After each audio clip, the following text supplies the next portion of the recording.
Hi, this is CrySpy, and this is a video where I try to explain how I take my measurements in the analysis of a real aim time project that I'm having.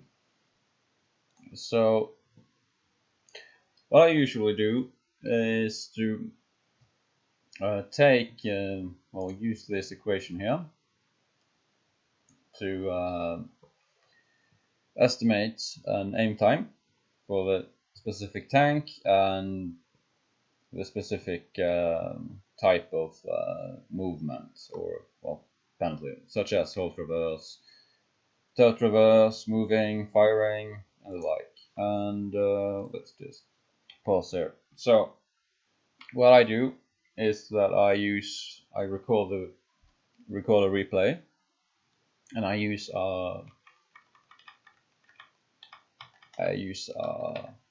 video player, video editing software to that's able to frame step.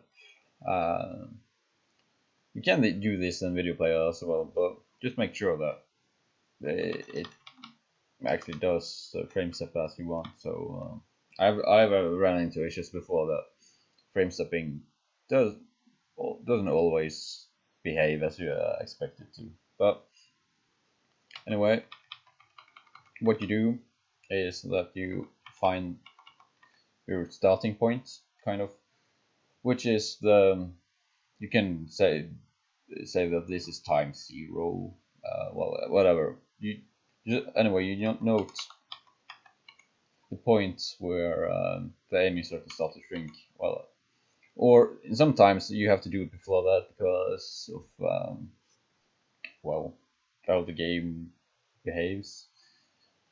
So it's just one firing. I can show that later though.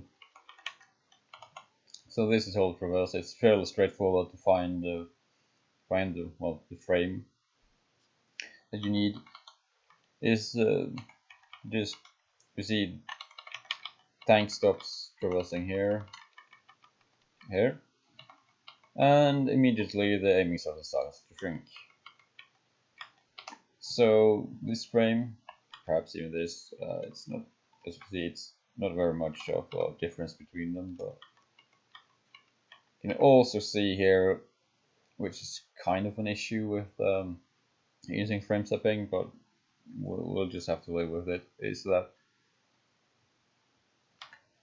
you can see that the hull is moving ever so slightly between these two frames. It's kind of hard to see, but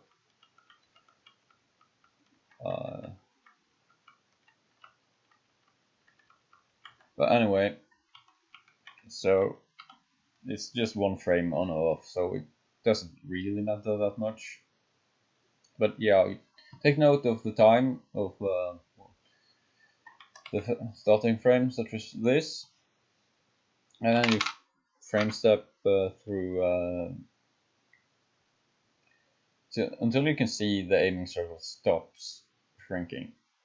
This one is fairly easy because it's no kind of magic trick to figure out when it has stopped shrinking. And I usually frame step a bit forward and backwards just to be sure that it is the right frame.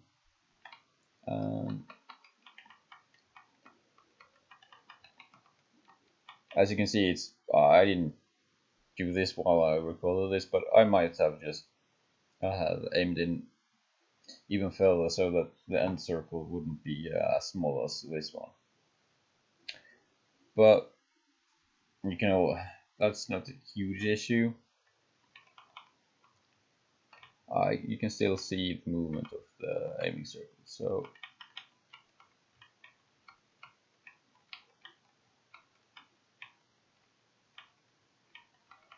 it's this frame, I think. To be fairly certain, yeah, this frame, right? So I take note of this time as well, and then I just take the just calculate the difference between whoa, the timestamp of this and the previous frame, and compare that to the estimated time. And really, if they are similar enough, then you could assume that you are right. Well, obviously you should do it more than just once. Just see that it happens to give more or less consistent results. And this is exactly what I do. I do it several times, and as you can see, I fired there, but that was just some banter in the training room. And let's see, still doing hurl traverse, and yeah, here's the movement test. This one is not really. It was. I guess I shouldn't trust this too much as of yet, because there was some inconsistencies, and I didn't notice. I kind of got a clue on how I should do the braking, because it seems like if you brake too, well, if you don't brake hard enough, then the aiming circle kind of starts decreasing as you decrease your speed, and well, it does. Well, it doesn't match up with the equation that I got up. This equation here. But I did find that if you brake hard enough and tank dips forward, as you can see, I think it's from here. Yeah. It's this test. Let's see. You see, it's uneven ground there, but there. You can see the quite rapid move downward. This happens if you brake hard enough. And when I measured from this frame until full aimed, even though you should note that I can show that you brake, and the speed decreases, but the aiming circle does not decrease until the tank starts dipping. I don't know why it does that, but yeah. So this frame here, I can show that because you can see.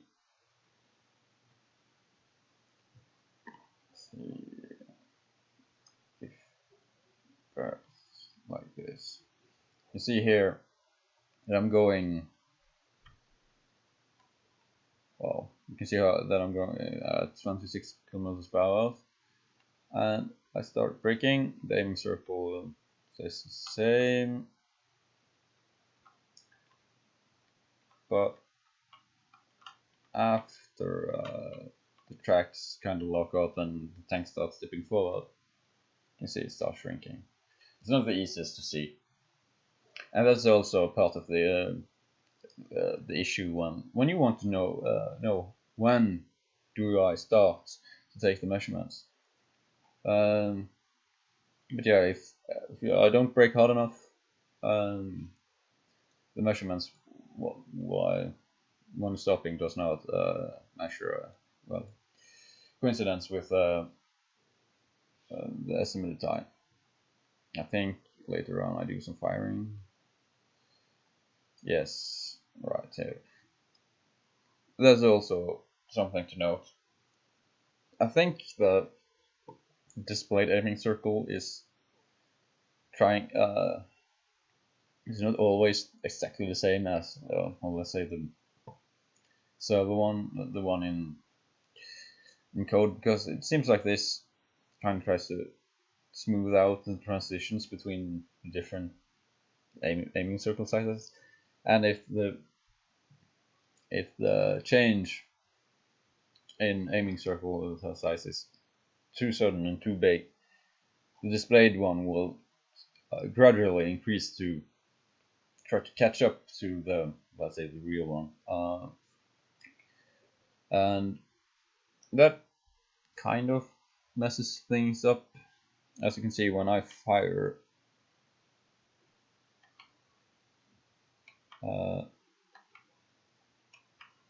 the aiming circle grows and then starts shrinking, right? So one would probably think that this is the correct frame, perhaps, to measure from. But from previous tests, well, it's not too inaccurate, but you can see the time has already passed since you can see the reload timer. I found out that, let's see, it might actually be from this frame, one of these frames, but I figure that at least you can see the ammo counter goes down when you fire, so I figured this is the frame. It might actually be this frame as well, but you can see the shot has already the trace of the shot has been drawn already, so you can also do that. It's hard to make out here, but there's also an ammo counter here. But yeah, in cases like this, it's you just have to you just have to try. I mean, whether I start from here or here or whether, it's usually not that big of a time difference. And what you can do then, and what I have done, is that I have tried it with different tanks, with rather different guns. And that means that if you get the same results in both cases, then you can be much more certain that that the point of which you begin the measurement is the correct one, or at least correct enough. But as you can see, again, this frame, I guess, you see this frame here, and fired, and it shrinks, and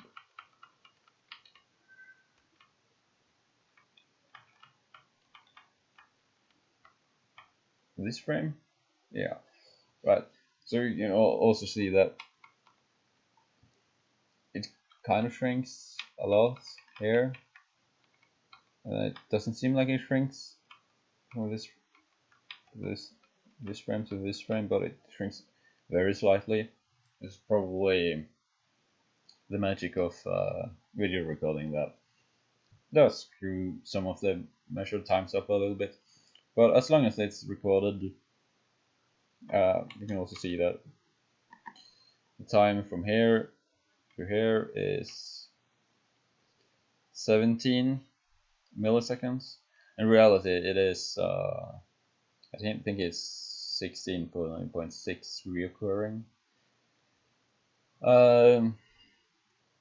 But yeah, that's how I take the measurements, and I compare them with the estimated, of course. And if they match up, I can assume I'm correct. If they somehow slightly match up, but there is some differences, I can also assume that I'm probably correct, but I haven't quite found the right measuring points. But that's also just trial and error. Just figure out when should I start measure, and find something that makes sense. Test that on another tank, and if it just makes sense there as well, then yeah, then I'm fairly certain that it works out, and that's incorrect. But there is also some issues some are much harder to test. The firing, the aiming time is the easiest to test.